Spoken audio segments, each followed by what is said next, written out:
Hi everyone. So let's cover this topic on early childhood caries. Okay, this would be slightly differing from our dental caries chapter. Okay, more focusing on the pattern of early childhood caries. What are the factors that can cause early childhood caries? What is the treatment plan? How are the preventive measures that you can do for early childhood caries? Okay, a lot of these things would be repeating again in our dental caries chapter, but this chapter will majorly focus on the pattern of ECC in children. Okay, so there are for certain must knows in this chapter. So let us have an overview on that. Okay, first the terminologies for ECC. Okay, lot of authors have given a lot of terminologies in what year what they have given, like ECC, tooth cleaning neglect, early childhood caries, and nursing bottle caries, maternally derived mutant streptococcus disease. So a lot of terminologies have been come up. At what year and who had given, you have to know. Okay, direct question can come from that. Okay, second thing that you know is majorly the definition of ECC and the difference between ECC and rampant caries, and when do you consider an early childhood caries as severely affected early childhood caries. So the definitions of them you need to know, and who had given it you need to know. Okay, overview of how ECC happens. Okay, basic concept is the same as dental caries, but a lot of factors are involved in this. Okay, like sugars, all these sugars, the fermentable carbohydrates which is being formed, and the salivary factor which kinds of buffers acid production. So all these things is similar to that of the dental caries, but there are a lot of other factors that can contribute to the progression of early childhood caries. So basically the overview of early childhood caries will be the same as that of the dental caries, but there are a lot of risk factors involved in this. Some 10 to 12 risk factors which are very particularly only for early childhood caries is being given. So you need to know what are those risk factors and how it can progress the lesions that is happening in early childhood caries. So those things are a must know in these things. In all the standard textbooks, there is a set of 12 to 13 factors that has been given, right from the family, the socioeconomic status, everything would be there. So I want you to go through on that part as well. Okay, fourth one that you need to know is the preventive protocols that you can. Okay, ECC is not more does not focus more on the restorative component, not the corrective component. Early childhood caries focuses first only on the preventive component. Okay, so what are the preventive measures that you can take, before which how would you go ahead with it? Do you do diet counseling? Do you do caries risk assessment? All those things are the ones that comes into focus on, not the corrective component. Corrective component, yes, we do it, but first focus is only on the preventive treatment, and then we'll go ahead with the corrective treatment. Corrective treatment, basically the treatment plan. Okay, so what and all I've covered here is basically the first, you need to know the definition and the terminology is given by various authors, overview of ECC with a lot of risk factors involved in it, preventive treatment and the corrective treatment. Okay, that will be the major component of ECC. A lot of case scenarios that can be given, just showing the pictorial representation. Knowing, you need to just identify which classification does it come under in, or which stage of ECC is it and under, what are the risk factors that can be involved. So a lot of things like that can be asked. So before we go on to this chapter, just make sure that you know all these 5 major topics, and then we'll go ahead with the questions of these topics. All right. So moving on to our first question. In children younger than 3 years of age, any sign of smooth surface caries is an indicator of option A, early childhood caries, option B, severe early childhood caries, option C, acute caries, or option D, all of the above. For which you need to know the definition of early childhood caries and severe early childhood caries for this. Okay, so what is the definition of early childhood caries? If there is any presence of a cavitated or a non-cavitated lesion, missing, or a filled tooth under the age of 6 years in a child lesser than 6 years, is considered as early childhood caries. At the same time, if there is presence of any smooth surface caries in a child lesser than 3 years of age, is considered as severe early childhood caries. So this is being given by AAPD, that is American Academy of Pediatric Dentistry. So a child who has a dental decay, either let it be cavitated or non-cavitated, missing or filled teeth under the age of 6 is ECC. If the child has any smooth surface caries under the age of 3, is considered as a affected early childhood caries. So let us look into our question again. In children younger than 3 years of age, any sign of smooth surface caries is an indicator of, the answer is option B, severe early childhood caries according to the definition of AAPD. Alright, so that's why you need to know the clear definition of the ECC and severely affected ECC, also the rampant caries. Okay, these three are almost similar to each other. There are slight variations in each of the definitions. So you need to know the definitions of all the three majorly. So in children younger than 3 years of age, if there's any signs of smooth surface caries, it's considered as severely affected early childhood caries. So right option for this would be option B. Alright, let's move into our next question. Tooth cleaning neglect term was described by option A, Winter, option B, Horowitz, option C, Moss, option D, Davis. So the right option to this would be given by Moss in the year 1996. Tooth cleaning neglect was given by Moss in the year 1996, for which you need to know the terminologies and given by whom. Okay, first in the year 1966, Winter had termed it as nursing caries. Okay, and 1996 Moss had termed it as tooth cleaning neglect. Then in the year 1998, it was being termed as rapid infant early childhood dental decay. Okay, that was given by Horowitz. Then was given by Davis as ECC. Now recently, maternally derived mutant streptococcus disease. Let me write it out for you again. Maternally derived mutant streptococcus disease. That is a recent terminology that has been come in the year 2000. Okay, so let us revise this once again. In the year 1966, Winter had termed it as nursing caries. In 1996, Moss had termed it as tooth cleaning neglect. 1998, it has been Horowitz had described it as rapid infant early childhood dental decay. Then ECC was being given by early childhood caries was being given by Davis, and now recently it has been termed as maternally derived mutant streptococcus disease. Okay, which is given in the year 2000. Okay, any kind of terminologies, any kind of things can be put up with the year and with the author, with the person who is given it. So you need to be very, very thorough with the terminologies. There are like 10, 12 more terminologies, but these are the classic ones that they can ask. Okay, so be thorough with the person who is given it and the definition or the terminologies that they have used for it. Okay, so with that we'll move on to our next question. The acids that initially decalcify the enamel have a pH of 1 to 2, option A, option B 5.5 to 5.2, option C is 7 to 6.8, option D is 2 to 3. Okay, you all know this concept of critical pH, right? So this critical pH is something you need to understand. Okay, before which I want you to understand what is the demineralization and remineralization cycle. Okay, our oral cavity is constantly subjected to an acidic environment whenever we consume food. For example, if a child has breakfast, okay, there is a drop in pH because there is fermentable carbohydrates that acts and they produce lactic acid. Lactic acid drops the pH. Okay, so basically there is acidic pH. Okay, now what happens now? It cannot remain in acidic pH for a long time.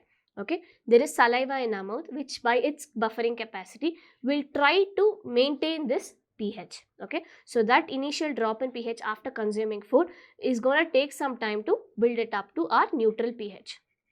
Okay, but in this meantime, when the time for it to come back to a neutral pH, in that meantime, if a child again consumes any snack or anything, if the pH is dropped again, that's when the demineralization is taken over by remineralization. Okay, so the basic concept is a child, just consider there's a drop in pH after consumption of food. That is demineralization that is happening. The saliva in our mouth tries to bring up the remineralization by its buffering capacity. right? In that meantime, by the process that remineralization happens, by the time the neutral pH of 7 is being brought into the oral cavity, if there is again an attack of drop in pH by if the child consumes anything in that meantime, then the demineralization will be more. The saliva will not be able to bring up the remineralization, which was already first been attacked by the demineralization process. So in this process, what happens? The demineralization is more than remineralization. At what pH it happens? It is at 5.2 to 5.5. That is a critical pH at which the decalcification of the enamel happens. So that pH is very, very important. Okay, so let us summarize that once again with a graph.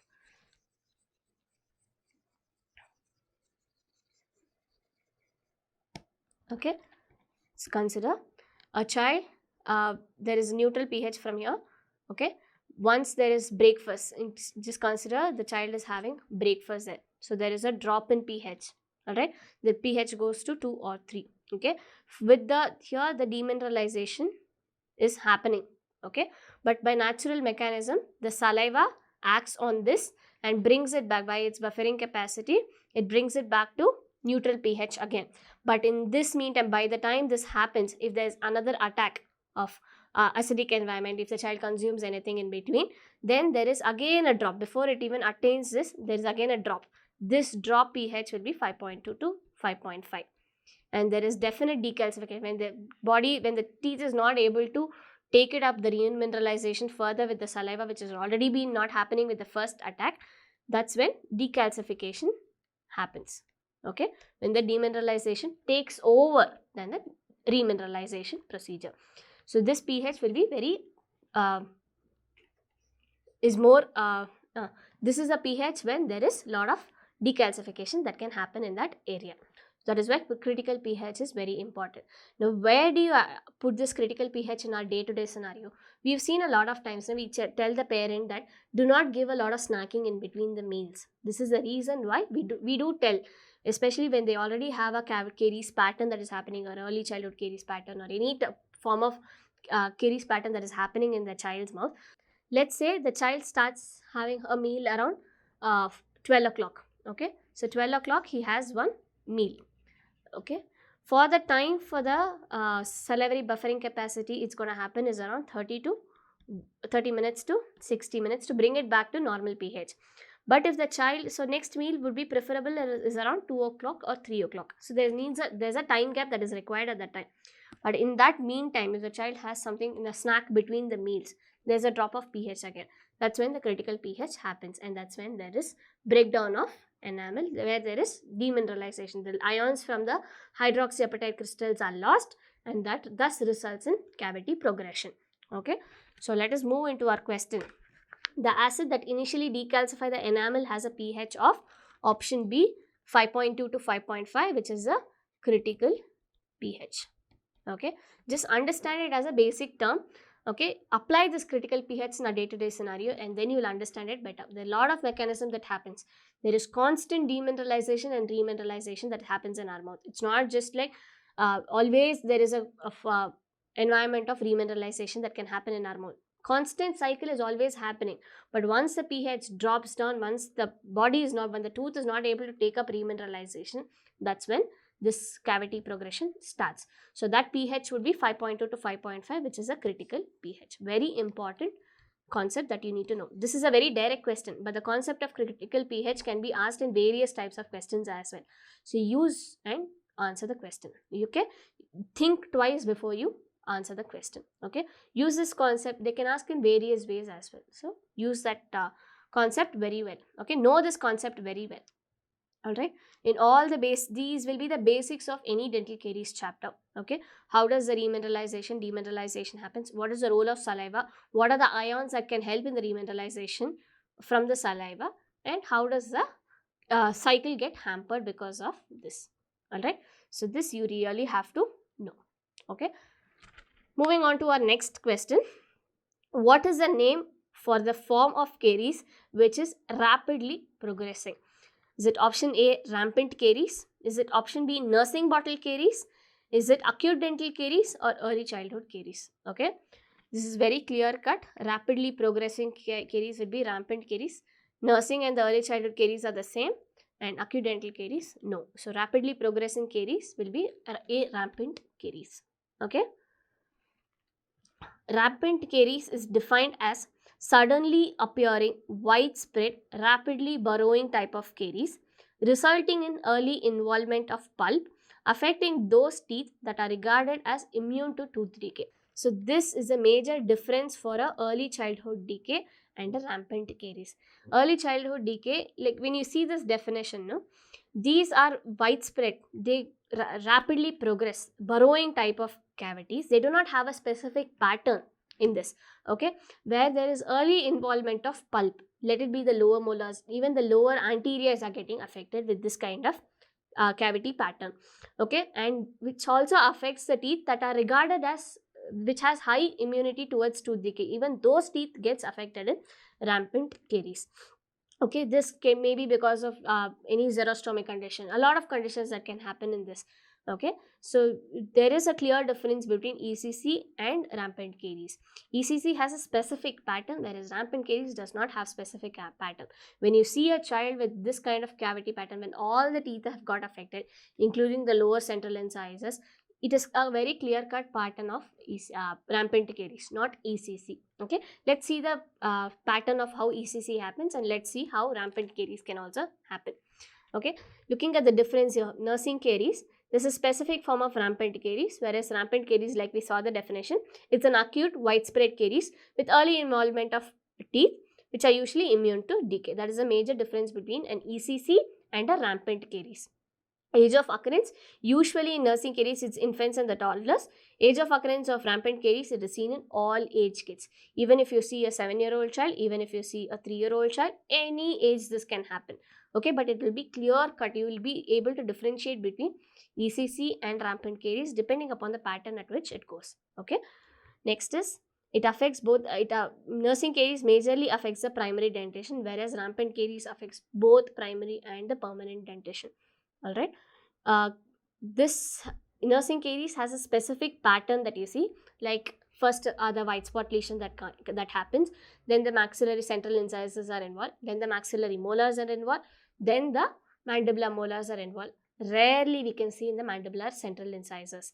Okay, there is a pattern, we will go through that again. Okay, rampant caries does not have any such pattern. Every teeth, all the surface will get involved.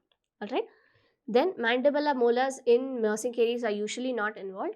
Rampant caries, all surface is considered immune to decay are also involved. Thus, the mandibular central incisor are also affected in this rampant caries. That is a major difference. Alright. So, let us move into our question. This definition of rampant caries is being given by Maslow. Alright. So, we'll repeat the definition once again. Maslow defines rampant caries as suddenly appearing, widespread, rapidly burrowing type of caries, resulting in early involvement of pulp, affecting those teeth that are usually regarded as immune to tooth decay.